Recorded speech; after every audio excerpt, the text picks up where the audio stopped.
The Mannin Line with Andy Wint.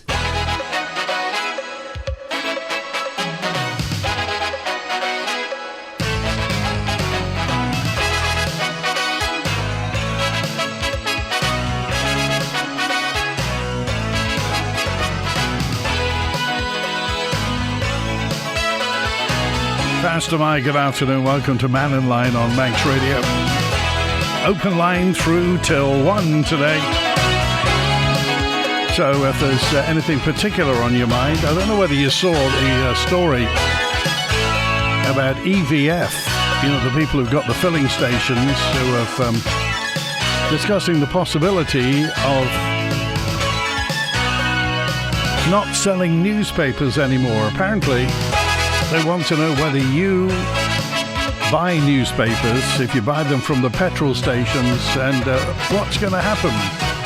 This is all because the wholesaler, the people who bring the newspapers to the Isle of Man, you may not be aware, they're called G.E. White Limited, and they confirmed there'll be no Sunday delivery due to Manxman being on scheduled maintenance and Manannan's going to Belfast. Reduced supplies were sent yesterday instead. Now, the fuel supplier, Ellen Vallon Fuels, wants to know whether the space it dedicates to the papers at all the garages could be better used. So, well, this begs the question, of course. Remember, all of our newspapers are printed off the island. The Isle of Man newspapers have been printed in England for years and years and years now. Long gone are the printing presses on Peel Road. In fact, long gone are Isle of Man newspapers from Peel Road. So, who reads a newspaper nowadays? Well, the sad fact is a lot fewer people actually read newspapers than used to read newspapers. It is sadly a sunset industry. It's what they call managed decline. Newspapers are closing down all over the world. And we may have to face the fact that newspapers on the Isle of Man may not be here for much longer. Many people get their news online, on computers, digitally, and simply don't buy a newspaper. You got any thoughts? Would you miss newspapers? Text, email, call and WhatsApp. David's first with us now. Hi, David. Hi, Andy. Do you remember that saying I always say, the Isle of Man where you can't? Well, this is the Isle of Man where you can. Because Kell Properties put an application in Andreas in 2021. 3 years it took to get their application done to build 31 homes up at Andreas. And I didn't even know till I researched the other day regarding Kell Properties. They sponsored 3 in the sidecar race from the Isle of Man TT. Yes, yeah. They sponsor quite a few people in the TT. In fact, I think they've got their name on Michael Dunlop's leathers as well. So they got those wins in the TT with the sidecars, and they got planning permission on a housing estate in Andreas. But why has it taken 3 years? That's the question. When I look back on it and look at the application, I wonder why does it take 3 years? And because of this development now, 3 years, the cost of material now, the project, I'm not speaking on behalf of them, by the way, I'm not speaking on behalf, I'm just interested, I was always interested in planning and stuff like that, and why things don't go through, and the Newsom site down in the Quay, listening to the question time on the radio this morning from Timbold, it worries me what we're going to do for the future when things are not addressed, especially in the Newsom site there, which is Kell Properties is the same company, I believe. Anyway, on that. Yeah, it is. It's the same people. I mean, they are property developers as well. I think they've got stuff on Derby Square as well. I think that's them. Right. But I mean, the fact is that property on North Quay in Douglas looks like just a failed experiment. I just wonder what all our visitors in TT thought of it. Well, yeah. The only thing I would say, and I'm being a bit naughty here now, is to say that the company offered it to government. Now, I wonder, because Thomas had a little question this morning on that, is it because it's partly registered as the building, as the one is at the bottom of Summer Hill, the stables and the building there? And is there any money to support the company? Because the chief minister said, on the question, and said it'll be up to this particular company, and I presume it's this one, Kel's Property, to make the application to the funding to assist them. But the other issue is when there's the housing board can have ultimate thing for planning, the ultimate thing for funding through Lloyds Bank, through taxpayers' money. Where's the fairness in that when somebody's trying to develop something themselves, and what the cost is now from compared to 3 years ago to that company? And we could have had work going on, employment there. We could have skilled people on the site, couldn't we? Apprentices. For that length of time, we could have had an apprentice or several apprentices working on this particular site. And well, I just want to... I mean, you'll know in planning, I mean, different people have different opinions, don't they? Yeah, but 3 years, come on. Even when I was chairing the planning, when you first get in, you have a look at the portfolio and you say, well, what's outstanding? What haven't we done? Have we told anybody? At least you give somebody the answer. It's not going to happen, or we've got the door open and with a bit more help and we'll support you on something, we'll do it. But now we've got an application that's approved in Andreas, and I think that's something to be proud of. That's the way to look at it. All right, okay. Well, all right. see ya. Cheers, thanks for calling today. It's 13 minutes past 12. Well, yes, congratulations to the people. These are the people who didn't get the nuisance development through because it was registered. I believe it was registered after they purchased it. It was registered as a heritage building, and obviously the planning for it was turned down, and I think it was turned down on appeal as well. But anyway, Kel Properties have sponsored 3 winning teams in the second Isle of Man TT sidecar race this year, but they won planning consent for 31 homes in Oatlands Road in Andreas, including 8 affordable homes as well.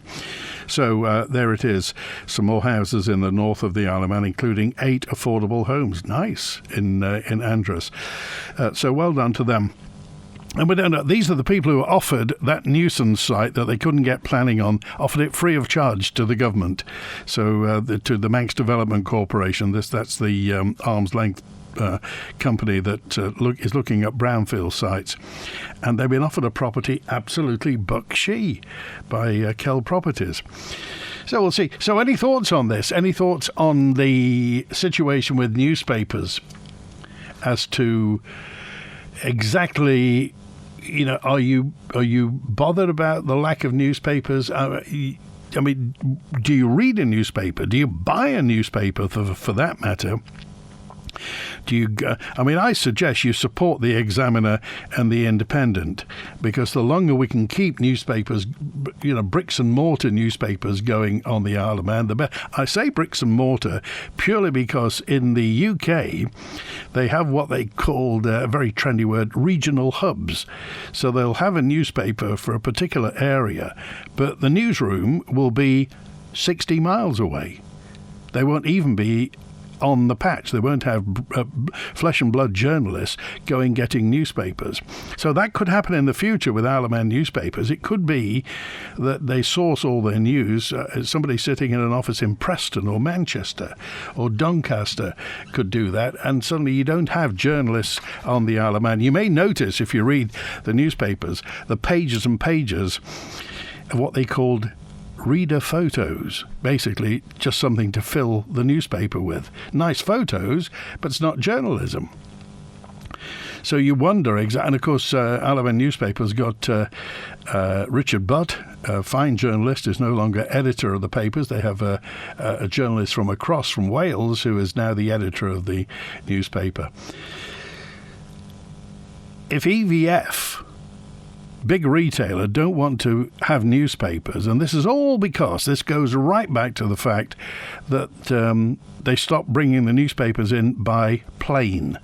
Because they weren't coming in by plane, they're now coming in by boat, and if the boat's not going, particularly on a Sunday when a lot of people buy newspapers, then you get out of the habit of doing it and reading an actual newspaper. Here's Wilf now. Hi, Wilf. I've just heard you saying about the newspapers might conk out. Well, that's all. I buy the Independent and the Examiner, both of them every week, to see what bad news we've got, and I will certainly miss them. But that's not actually what I come on for, and I don't know is it hearsay or not. But anyway. I haven't got any computers or email or whatever, all these modern things. All I've got is a mobile phone, and you got to be 10 years old to work that. Anyway, but what it is I'm told that on the Commissioner's website that how disappointed they are because the boundary extension for Ramsey has been knocked on the head. Now, if that's true, I'm the only commissioner then that's delighted, because I don't want to see Ramsey get any bigger, because you can't move for the cars in town now, and I've never seen it any busier. Anybody that starts up a new shop, unless they own that shop, and they've got to sell something that somebody wants, otherwise they're in trouble. If you own the shop, you're all right. But I am delighted, actually. Well, it's been turned down, yes. I mean, the Ramsey's application has been knocked back. Good. I'm delighted because you come the weekend, you can't find a parking space anywhere in the town when it's a shopping day. That's about 3 days a week at least. And the quay is full, the streets are full. Some people don't realise is that a lot of the cars in the street are people that live upstairs from the shops. They've actually got a flat up there, so they're kind of permanent fixtures. So I'm quite happy with it. I mean, I can go back to when there was 50,000 people on the Isle of Man. And you could walk across the road, and you didn't have to be too thinking about you're not going to get knocked down. And if you wanted to test a car out or a motorbike, you took it up the mountain, chased it up there, turned it round, and come back down the other way and down again. Nothing in your way. You wouldn't dare try and turn one round up the mountain now. It's a racetrack. So I'm quite happy with it. So what were the other commissioners? Why was it the view of the commissioners that they wanted to extend Ramsey and get more space and get more land?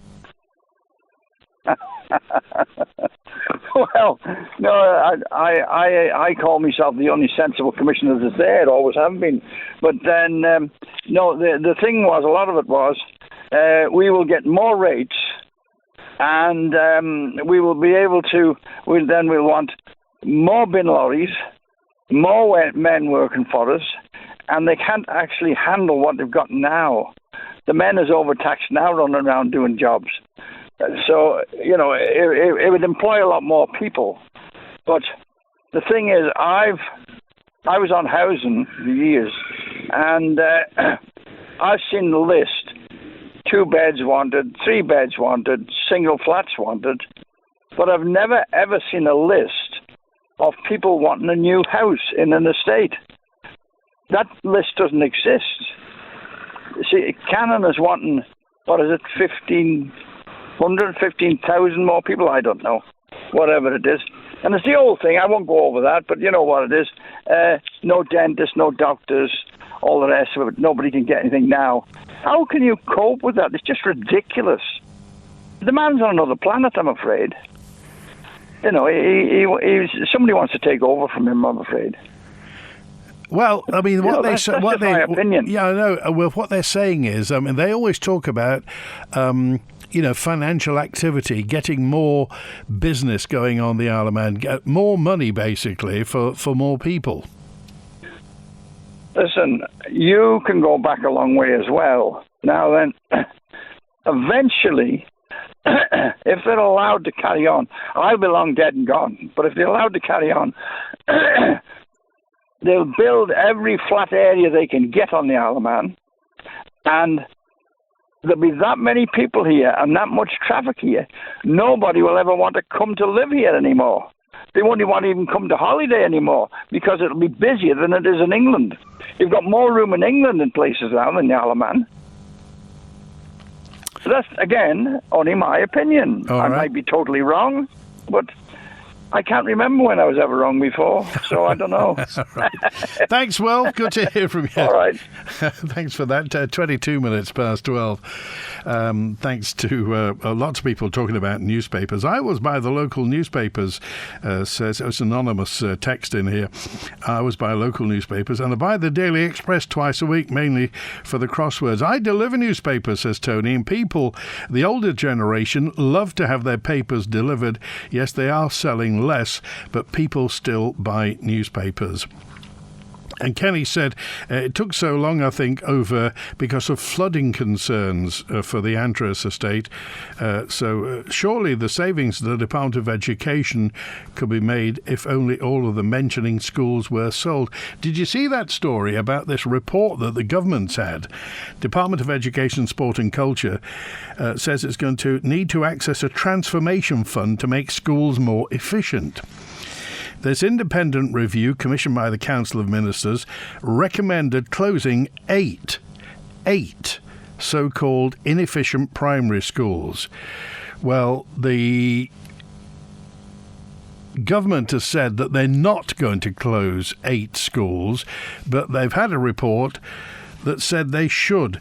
Our political correspondent, Phil Gorn's been looking at this. What we know is that the department was very, very clear that none of the schools recommended for closure will close. Another interesting appendix to the report showed that the Isle of Man spend per pupil is £5,639. This compares with Jersey and Guernsey, which are spending well over 10,000, and the next closest to us was Wales, which was £6,773. So we are spending the least of all the neighbouring jurisdictions. But yes, it's absolutely clear that the department believes that closing small schools is not on the cards.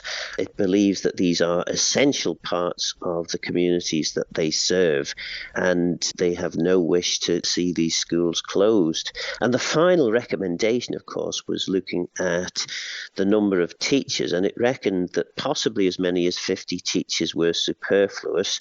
The department hasn't disagreed with that finding, but it has said that it wants to review a little bit further to ensure that these positions are superfluous. Again, the department has said it has no plans to sort of sack any teachers, but overall these savings that could have been made would have been in the region of £7 million. So certainly at a time when government's under a lot of scrutiny for expenditure, it is going to be interesting to see how over the course of the next week or so this plays out in Tynwald. Well, how do you feel about that? They commissioned the report, that's what the report said, and they say it's not going to happen. If we are to attract another 15,000 people to the Isle of Man, some of them will be children. So what do we do when they talk about regional hubs and getting rid of small schools, the Doon School, places like that, Annika School going? Now, they say it's not going to happen. What do you think about it? Well, they paid Premier Advisory Group and a company called MLG Education Services to conduct this review. It's the way that schools are funded on the Isle of Man. So where they're taking the matrix from, where they're taking the plan from, we don't know. Is it a UK plan that they're cutting and pasting onto the Isle of Man? What do they do? We've not heard yet what the unions, the education unions, think about this. Or possibly you, perhaps, are a teacher, got a day off, maybe not too well, maybe got the COVID. What do you think about it? Text, email, call and WhatsApp. DESC says it will need to access this transformation fund to make schools more efficient. You got any thoughts? Hello, this is Doug Farragher. In conjunction with Manx Radio, I'd like to invite you to join us and learn something about our native Gaelic tongue, the language of man. Juan's with us now. Hi, Juan. How are you, Andy? Very well today, thank you. Did you manage to get that Taylor Swift hat? The Taylor Swift, they sold an awful lot of them apparently, £60 per hat. Did no one bring one back for you? I thought you were desperate for one there. Sadly not, there wasn't one big enough. I just had this vision of you on Timble Day with the Taylor Swift hat on, and then Alex could have had the top hat. Very good. I'd look nice on the mound, wouldn't I? By the wigwam. It would be the new world, wouldn't it? It would be the new world. Yeah, I'm just picking up on the report there that came out this morning, and Phil Gordon covered on the Board of Education and the schools. So I'm just trying to see, what was the scope of the report, Andy? Was it mentioned? Is this efficiency of schools, or is it just purely a cost-saving exercise? Was that the remit of the report? They wanted an independent review into the way schools are funded on the Isle of Man. They wanted to basically what they say, if they were getting bang for their buck, if they were getting value for money, I suppose the number of teachers, the number of pupils, number of schools, and what have you, and these two companies, Premier Advisory Group and MLG Education Services. You can actually, the whole report is actually, if you go to maxradio.com, the report's there, and also the department's response when they say they won't close 8 schools. But in the old world, pre-COVID, I think, there was a thing called common sense. And I think they used to have people that actually knew their jobs over here and actually could tell people whether it was efficient or not. I'm just wondering how much money now has government wasted again on another report, which, again, as you mentioned, copy and paste seems to be the great thing up in government office. A lot of copy and pasters over there earning big money for that. So again, in this age of where we're short of money, as we say, and we've got, how much money have we got kept aside to save the planet? 40 million, was it? So, yeah. But I mean, this would have been tens of thousands of pounds, maybe long tens of thousands of pounds for this report. And presumably, this was Julie Edge, when she was Education Minister, who commissioned this report. Well, and that brings me to another point, because, I mean, obviously this is not on Daphne Kane's watch, and a lot of these things that have transpired are not on that minister's watch. I think the sex education thing was on Dr. Allinson's watch and not Julie Edge's. So, again, I'd like to go back further down the rabbit hole and see where this actually came from, but it's a bit contrary to closing schools down when the Chief Minister's big plan is to increase our population. But not only that, Juan, I mean, the Isle of Man, country schools on the Isle of Man is a way of life. Yes, it is. It is, but and back to what I've said before, I think we've got an amount of people within government, and I'm not saying all the government, there's some very good, hard-working people within government, and I'm sure they're frustrated by the people who have no concept of island life. They're not interested in island life. They're here to earn a lot of money. They leave with a lot of money and leave the chaos behind. And the people that live here have to pick this up. And this is the problem. Looking through some of the people that are working in government, they're so woke and so far-sighted. It's unreal. It's going to be a battle to get us back to middle ground again and get some common sense. I really despair with some of the people that I've seen in government and how they're working. People need to stand up and say their piece about these things.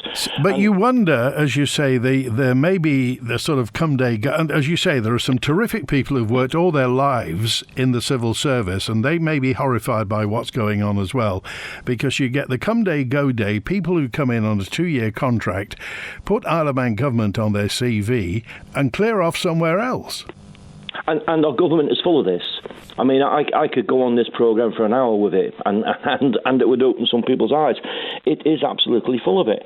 And the other thing about this particular subject is, well, I picked up on the point that there's a lot more children now needing special needs and extra activities, etc.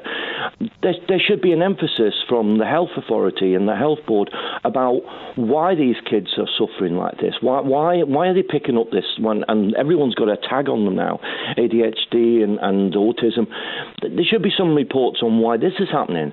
You know, is it something in the foodstuffs now, or what is it? Why has we suddenly got all these here kids that have got these problems? And I mean, I deal with kids, and teach kids, and you know, a lot more money should be spent on that. I just despair sometimes with the way government's going, and it really needs a real good shake-up in there, and it needs some really strong ministers with backbones to stand up and sort this out. Because the trouble is that there may be somebody now, even listening to this program on a podcast, or they may be listening live online on the other side of the world, and maybe they've got an application in their hand for a job on the Isle of Man, and maybe they've got 2 children, and they look at that and think, oh, they're closing 8 schools.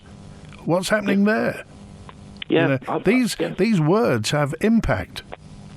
There's people that actually come to this island, and they actually embrace the Isle of Man. They embrace its culture, and they love the Isle of Man. They're more patriotic than some local people, to be honest, because the local people just sit there and say nothing and let this happen now.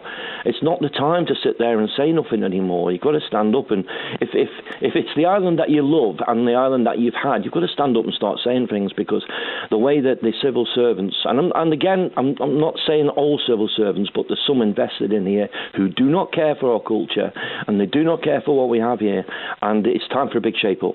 All right. For a big shake-up. Okay, thanks, Stuart. Take care, Andy. 27 minutes now before 1. Just an important note, by the way.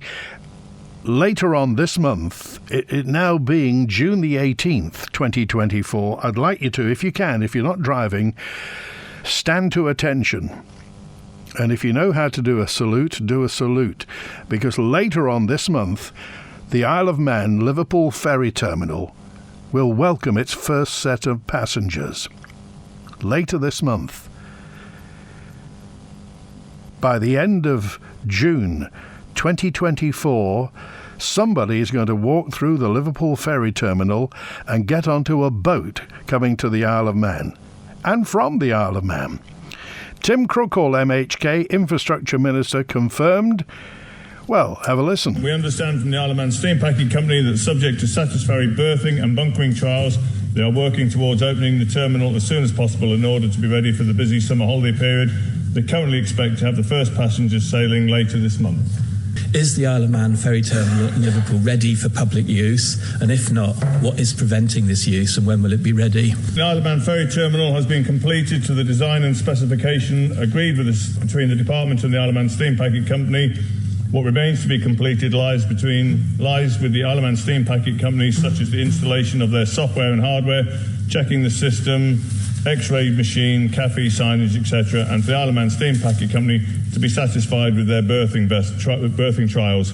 There are also other minor areas within this terminal that the Steam Packet are working on in preparation of welcoming passengers to the new facility very shortly. So can the Minister for Infrastructure confirm, to put this beyond any doubt, that there are no issues in the ferry terminal preventing the Steam Packet actually doing its bit to start using the ferry terminal? Steam Packet Company is there to make this, down to them to make the decision. They have to be off the old link span by the end of this month, unless they have to extend that for any reason. But as far as I know, they won't have to, and we look forward to them being on the new link span by the end of this month. Completely transparent then, to round everything together, does the Minister actually really believe that the Steam Packet will be the Isle of Man ferry terminal in Liverpool by the end of June 2024? And if so, can he put that on record today? Minister to reply. I have no reason to doubt, Mr. President, from the information I have from my officers and from the Isle of Man Steam Packet Company, that they will be using that the new ferry terminal by the end of this month. Take a breath. Take a breath, take another breath, and there it is, on record by the end of this month, we hope.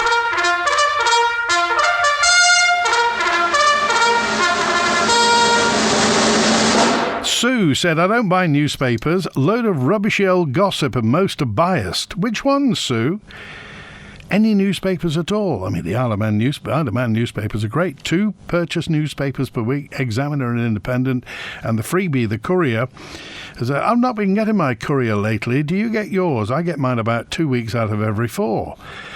I don't know what's happened to the person who delivers it. Anyway, but the Examiner and Independent, and we're talking about, it might be worth remembering, says Texter 238, there are some things that are legally required to be published in the local newspaper. If they did away with newspapers, they need to change the law to how the public notices are published. You don't see as many public notices in the newspapers that you used to. That was really their kind of unspoken subvention, in that the newspapers, of course, are a monopoly on the Isle of Man. I mean, there are small ones, obviously the Peel City Guardian and what have you, but really the kind of mainstream newspapers. So they got all the government revenue from the government notices, and they banked a lot of that. That was well into six figures, but a lot of it has gone. In fact, a lot of everything has gone from the newspapers. If you think years and years ago, 20 years ago, you wanted to sell a car, you'd put it in the newspaper. All the Lonely Hearts were in the newspaper. Now they're both online. The online world has hollowed out newspaper revenue, and we are seeing the end. Sad to say, we're seeing the end of newspapers. I loathe the fact that newspapers may not be here for two reasons. A, because I've got some good pals who work in newspapers, and also because we're going to raise generations of people, and by definition now they are rather young people, who simply don't consume long-form journalism. They don't read 5,000, 2,000 word articles. They get paragraphs from their phone. And first of all, that's bad for them, because they won't be able to form an opinion out of two paragraphs. When you read something long form, you get what the journalist is writing about. And that's the second point. You won't have those journalists. So you won't have journalists who can write long form journalism, and nobody's going to be reading it. And surely we need a world where there's as much education as possible, where the greatest amount of people know the greatest amount of information. Anyway, that's just a small... And that all comes from Ellen Vannin Fuels, who basically want your view as to whether they should carry on stocking newspapers at their petrol stations. And, of course, they stock lots of magazines. Can you imagine a world in the future with very little printed media, where there aren't newspapers to purchase, or perhaps not magazines to purchase? The world certainly is changing. Anyway, let's have some good news. Ruth dropped me a note. Can you wish my husband Peter a happy birthday? We'll do that. It's a couple of days early, but we'll put it on the list. Thanks for that. Thanks also to John in Farm Hill. I think it's time for a complete overhaul of Manx Gas Isle of Man Energy, they're called now, John. Despite paying my gas and just about everything by direct debit, I recently received a letter saying I owed them over £500. I was horrified about it, but I shuddered to be in any kind of debt, so I paid it off immediately by bank transfer. Sent them an email saying I wasn't happy about it and wondered why I'd not been notified earlier before it had been allowed to go so high. I got an email response yesterday saying some of my direct debit payments hadn't been paid into the account, and it was their error. Consequently, my gas bill is now massively in credit, says John in Farm Hill. Ooh, wow. Texter 228 regarding newspapers. Not only does the Isle of Man newspaper fill their pages with photos, it's also filled with government-sponsored pages. Arts Council, about 8 pages in the Independent. Well, if it's paid for advertising, then that's surely good for them. But we see your point, and I would just say play this little game.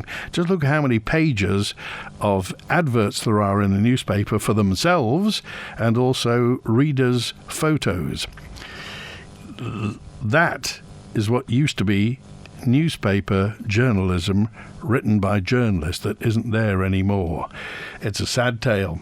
Julian's on now. Hi, Julian. Hi, Andy. How you doing? Very well today, thanks. Good. Speaking of newspapers, the Examiner that's out this morning, page 18, readers' letters.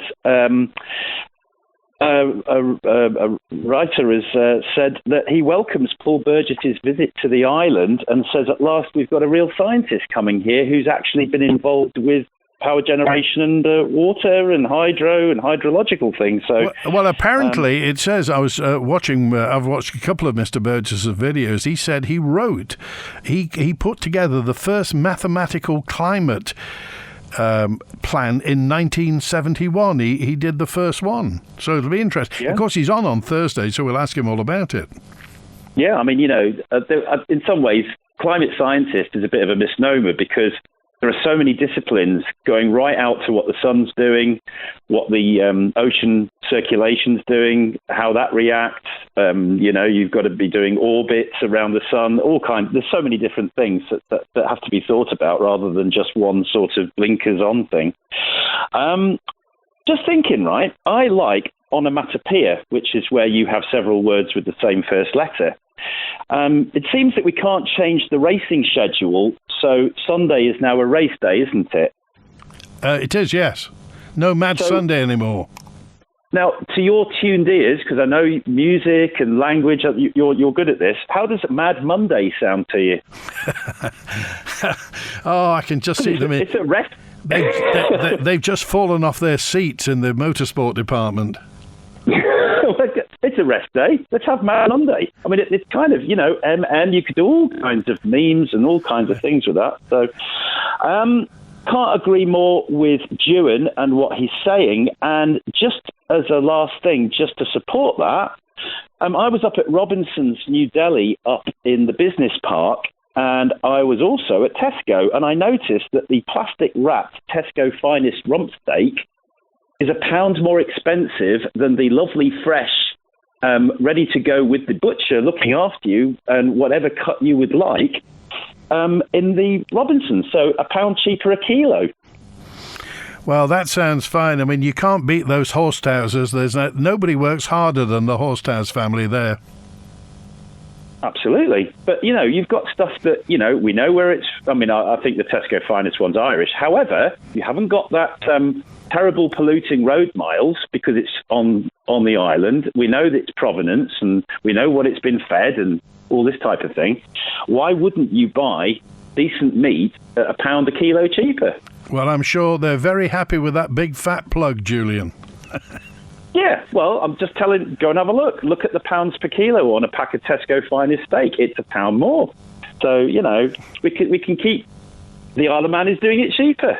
Well, and it's better. You can't, just nip up there. Or I think also there's a certain butcher's on Rosemount Terrace that has the same supplier. So it's very similar price. All right. Thanks, Stuart. Thanks, Julian. Thanks, Andy. Good to hear from you. And Howard's on now. Hi, Howard. Hi, Andy. I think it was A&J Butchers that moved up to the Cool, up to Robinson's. They're the same people that supply meat to the likes of Jack's and Barbary Coast and everything. They were down by the old amenity site down Middle River. But that aside, I just talking to Chris, when you were on there before, you were saying about everything that's going online, and what we're not thinking about is the fact that people are looking at computer screens. They're looking continuously at work at computer screens, coming home, and they're going to be looking at their mobile phones, tablets. And this, I know it's a sad state of affairs, but it's going to cause, for the next few generations or such, eye strain. People used to say, do you remember, you probably had this said to you, Howard, you'll get square eyes looking at that. Yep, well, that was when the television, you'd be sitting there with square eyes. But I can say this, when I was working, and it was the latter end of the 1990s when they introduced computers into our office. And I found, well, coupled with my age at the time, my eyes started to deteriorate rapidly. And this is what, we got children there now, 5 and 6 years of age, on their mobile phones. Plus, my own opinion, it's not a medical opinion by any means, this is one of the parts of the mental health problems that people are not talking to one another. If they'll send each other a text or an Instagram instead of conversing with people. We're going to have the generations in the future are going to be incapable of holding a conversation or looking at something because their eyes are, virtually closed for continually looking at computers. I've just said to Chris, we have a chap that walks down past our house virtually every day, taking his dog for a walk, and he doesn't take his eyes off his phone. I think he's got the dog there to lead him where they're going. But you see him virtually every day, and the dog is on the lead, and he's on his phone. But that's one of the unfortunate parts of technicality and progress. The eye strain and the problems with eyesight in the future is not going to improve or get any better. So newspapers will stretch the vision. They'll give you a better peripheral vision because your eyes are moving continuously on a, what do you call it now, tabloid. They used to be broad. But they are giving your eyes more movement, and it's better to read that way. And instead of squaring your eyes up against a little 7-inch It's going to be a strange old world, Howard, if we don't have newspapers, don't you think? I do. Well, I'm going down to get mine. I've been buying, I've always get a newspaper every day. And you can pick it up and put it down. But you don't have to go rooting into the bowels of a computer or a tablet to find what you were looking for, which could, in essence, disappear within seconds if somebody decides to take it down. But if you've got a paper there, and there is naturally biased papers, there always has been. There's been Labour papers and there's been Conservative papers. But you're going to buy whichever one you like, and you'll have that view anyway. So the newspapers will be, or should be, hopefully continued for a long, long time to come. And the other point about newspapers, Howard, it is by law. If you publish something, you have to put the origin of it on. So there has to be somewhere on that newspaper, it will say published by and printed by. That's what happens. Anything that you put into the public domain has to have that. So people have to know where it's coming from. On the internet, nobody knows. I mean, apart from the obvious, you'll know where certain things are coming from, but you know, stuff that pops up as a video, this may be put together by somebody in Tajikistan or in Southern California or in Chile, that you just don't know where it's coming from. Well, you've got the cyber attacks now from China and Russia. Now, what's to stop those putting false information in that certain aspects of the Russian government are falling to pieces? You can't prove that. Even if it's in a newspaper, you can't, but they've had to check their facts. But I think myself, I hope if there's only a local thing where the EVF are looking on the business aspect of it, because there's a lot of news agents around the island. If I remember correctly, there's something like about 7 or 8 ton of newspapers come into the island every day. So it's going to be a financial loss for a lot of people. Okay, all right. Appreciate it, Howard. Thanks for calling. Take care. Bye now. All right, Andy dropped a note in. This is Andy113 said, we have a paper delivered every day from Strang stores and we'd really miss them. Also, my friend looks forward to a paper every day as well. It would be weird, wouldn't it, if there weren't any newspapers, or maybe, just a couple well, that's why I say, please buy your Manx Independent and buy your Isle of Man Examiner, and because we need to keep newspapers on the Isle of Man as long as possible. Andy said the steam packet, because of the steam packet being boats cancelled and things like that, it's not going to be long before National's newspapers may not be on the Isle of Man.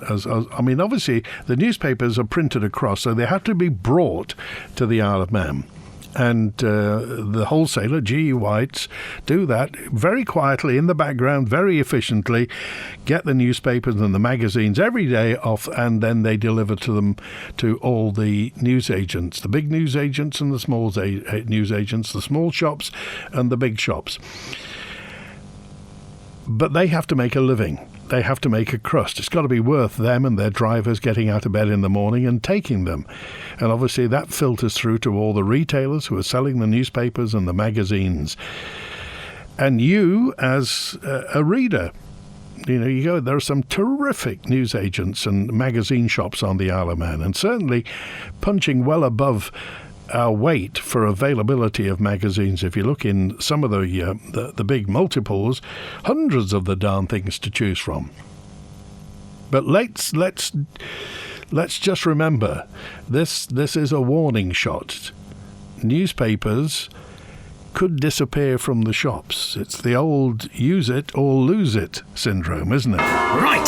I say, when you're looking for the perfect bathroom, get your silly walk over to Pacesetter, where you'll get friendly help and advice on bathrooms that will work for you. From practical, accessible bathrooms for aging users to the ultimate in luxury designs with walk-in showers and wet rooms, with no inquisitions, dead birds or hard sell. You'll always be on the bright side of life when you see the stunning range on display at Pacesetter Tile and Bathroom Studio, Harris Terrace, Douglas, or search online for Pacesetter Douglas.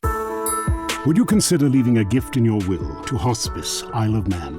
As a charity, we need to raise millions every year just to continue providing our services. Your support means that we can give our care to all those who need it, when they need it, completely free of charge. If you're considering making a will or adding a hospice donation to your will, please give us a call to find out more on 672222. Every penny raised makes a huge difference to every individual and family who needs us. Thank you. Do you know a scrap man? 'Cause I've got scrap to clear. Causing copper, brass and lead, and I need cash for beer. What? You don't know a scrap man? Gastains of Vauxhall is the one for you. Gastains will take all scrap metal and is also licensed to dry cell and lead acid batteries. So don't delay. Ring 801 337 now. So now we know a scrap man and all our scrap's been cleared. Ring 801 337, then have cash for beer. Call Costains today and get yourself a beer. I began to struggle with the stairs, but I didn't want to leave our family home. So my daughter told me about Acorn Stair Lifts and their new showroom in Douglas. I was able to try the stair lifts and find the right one for me and the home I love. They were so friendly. The whole process was hassle-free and they offered the whole package from installation to servicing. Choose the island's first choice for stair lifts. Acorn Stair Lifts, South Quay, Douglas. Call Acorn Stair Lifts now on 672 414 or call into our Douglas showroom. Tonight here on Manx Radio at 6 o'clock, join Kira Kermode and myself, Simon Clark, for the final countryside of this series. On Sunday, I went along to the Southern Vintage Engine and Tractor Club Field Day. I speak to the Managing Director of Manx BirdLife, Alison Leonard, about a new project that's going to be open to the public soon. And also a guest on the Isle of Man, Stuart Johnson, who's the Soil Farmer of the Year 2023. That's all in Countryside tonight here on Manx Radio at 6 o'clock. And don't forget, you can download and subscribe to the podcast for free at manxradio.com. The Mannin Line with Andy Wint. Thank you. Ron dropped me a note and said, I loved Ina Sharples on Manx Radio yesterday. So we had Violet Carson, Vintage Violet, from 1970 when she visited the Isle of Man, talking to the late Peter Neal. And Ron said, I'm part of a Coronation Street group on Twitter, so I distributed your podcast to everybody. They'd never heard Violet Carson, that particular interview with Violet Carson. It was a world exclusive. Well, how about that? I just wonder what Ina Sharples would have thought about it. So I'm dismayed to be told that University College Isle of Man, that they're closing their Elmwood House higher education campus and therefore not running a public health degree course, says Holly. Is this true? We'll try and find out for you. Thanks also to Nigel, who says, I've got to complain about dog mess at Chibnall Plantation. Doesn't anybody ever clean up after themselves? When you go in a plantation, it doesn't mean you don't have to clean up after yourself.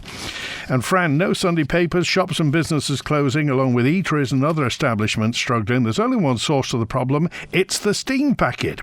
Well, on their own. Are they that important, Fran? I've looked at the plan, says Mike. Well done to Kell Properties. Great outfit. Nice to see somebody building predominantly on a brownfield site in the north. And Lisa said, I'm pleased the application for the land grab was turned down. Ramsey Town Commissioners can't manage what they have now. Well, I'm sure they say they can. But anyway, thank you, Lisa. And of course now Lisa says the Clarks resigned as well. What's going on? Well, the Clarks resigned. Best news this week that the land grab has been turned down. And G said MHKs have had difficult decisions, need to make a difficult decision about closing schools. It's then presented and knocked back. Can we have an early election? No, the election's going to be in September 2026. That's it, G. If the Board of Education have no intention of acting on the recent report, why initiate the report in the first place? Surely a waste of time and money. Well, it does beg the question. They put a report out to find out how to fund schools. You just wonder what they thought they were going to say. Bright School has been closed for 11 years, but the report thinks it's still open. It shows how clever they are, says May. I've been told that it cost the Douglas ratepayers nearly £100,000 to repair the damage caused to Nobles Park and the Nobles camping fields after TT. £100,000? What are they digging it with? Gold spades? And it might not recover in time for next year. This is a total disgrace, says Pat. Well, if you have any firm information on that, it might be nice to know how much it's cost to rebuild or basically renovate and put it together Nobles Park or the Nobles camping fields after TT. But it was exceptionally bad weather, wasn't it, really?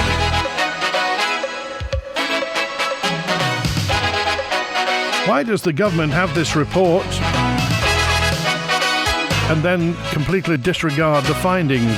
Well, not all the findings, just closing the 8 schools, Brenda. There are schools that should be closed, Quegg and Annika, but what's absent from the report is any reference to savings that are going to be made at UCM, which is by far the most expensive educational setting operated by the DESC. £15 million a year subvention for University College Isle of Man, says David. Surely all newspapers going online, it's about accessibility, isn't it? So based on that, they should carry on printing newspapers to enable accessibility to all people who don't have access to the internet. Thank you for that. We're back with another open line tomorrow at high noon. Thanks to Chris Quirk on the phones today. WINT.